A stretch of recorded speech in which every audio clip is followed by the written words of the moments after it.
Bonjour, Claudie Pfeiffer, en direct du centre Emballons-nous. Je suis éducatrice somatique, la fondatrice du centre, également à l'origine du studio en ligne Vieillir sans rétrécir. Alors aujourd'hui, je vous parle en direct de mon studio, qui pour le moment ne peut malheureusement pas accueillir de personnes, vous savez, à cause des consignes de la santé publique, mais je souhaitais quand même être avec vous aujourd'hui pour vous présenter la session qui s'en vient, qui s'appelle « Cultiver votre rebond ». Et qu'est-ce que c'est cultiver votre rebond? Bien, savez-vous que même à un âge avancé, on peut retrouver contact avec ce rebond qu'on avait quand on était tout petit. Et qu'est-ce que ça demande, un rebond? Ça demande d'abord d'avoir une colonne vertébrale qui est libre avec des disques intervertébraux qui peuvent être mobiles, et évidemment en toute sécurité. Et aussi, donc, tout un lot de petits objets médiateurs que j'utilise parce que, Emballons-nous, c'est des objets médiateurs qui sont des ballons de différentes grosseurs, mais aussi d'autres objets.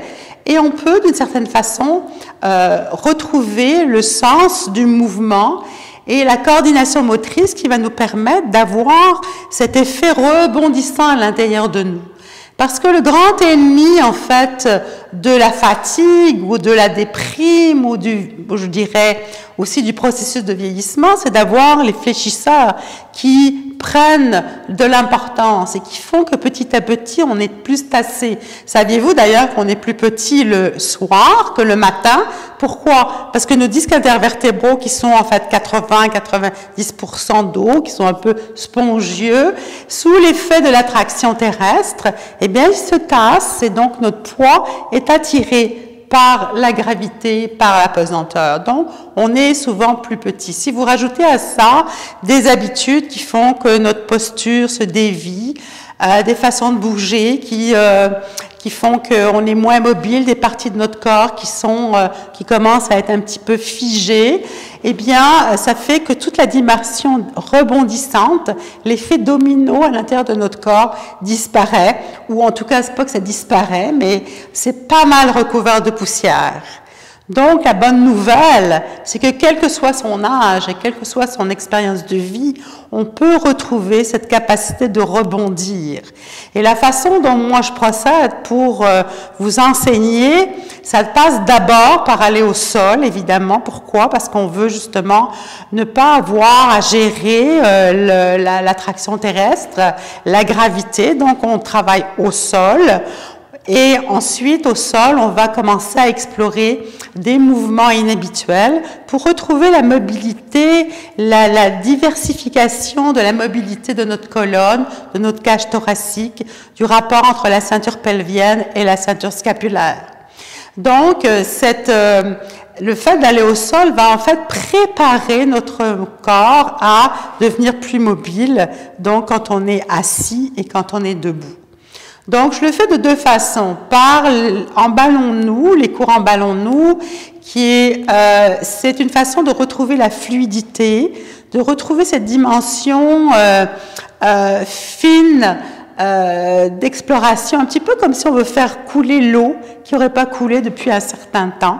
Donc, on doit, vous savez comme moi, que quand l'eau a été arrêtée, coupée, avant qu'elle se remette à couler de façon fluide, il y a un petit peu de couleur jaunâtre liée à des sédiments. Et donc, c'est un peu ça. Nous, on retrouve un mouvement comme de l'eau qui doit, d'une certaine façon, laisser les contractions et les limitations se transformer, tout en respectant nos limitations, justement. Puis, par les cours des os pour la vie, on va s'adresser directement au squelette pour retrouver cette capacité, cette habileté, cette compétence rebondissante. Et pour pouvoir rebondir, on a besoin de réaligner nos mouvements, réaligner nos ceintures scapulaires, les épaules, pelviennes, le bassin, et de voir aussi comment, à partir du sol, on peut retrouver cette capacité de rebondir. Et ça, on le fait par le sol, on le fait assis, et on va le faire évidemment avec des ballons de différentes grosseurs pour pouvoir avoir ce plaisir de rebondir et ensuite de jouer avec les petits ballons que vous voyez ici dans le coin, qui sont des ballons de différentes grosseurs et dont on se sert pour jouer et devenir nous-mêmes rebondissants comme sont les balles ou les ballons. Donc ça, c'est une rencontre de 8 semaines et c'est vraiment, on a beaucoup de plaisir et n'hésitez pas à venir me rencontrer, posez-moi des questions sous cette vidéo et ça me fera vraiment plaisir de vous répondre et de vous dire quelles sont les façons pour vous de nous rejoindre. Soyez assurés aussi que je porte beaucoup d'attention au respect des limitations. Les limitations sont en fait des tremplins pour nous d'apprendre des nouveaux mouvements. Et on a toujours ensuite l'envie de vouloir camoufler, enlever nos limitations. Ben non, là encore une bonne nouvelle. Si j'ai une épaule limitée, si j'ai une hanche limitée, si j'ai un genou limité, comment est-ce que je peux organiser mon mouvement pour que mon épaule, ma hanche ou mon genou retrouvent un soutien pour bouger avec plus d'aisance, plus de grâce et plus de plaisir? C'était Claudie Pfeiffer du Centre Emballons-nous et de Vieillir sans rétrécir. En attendant, célébrons notre corps en mouvement pour lui permettre de rayonner le plus longtemps possible. À très bientôt.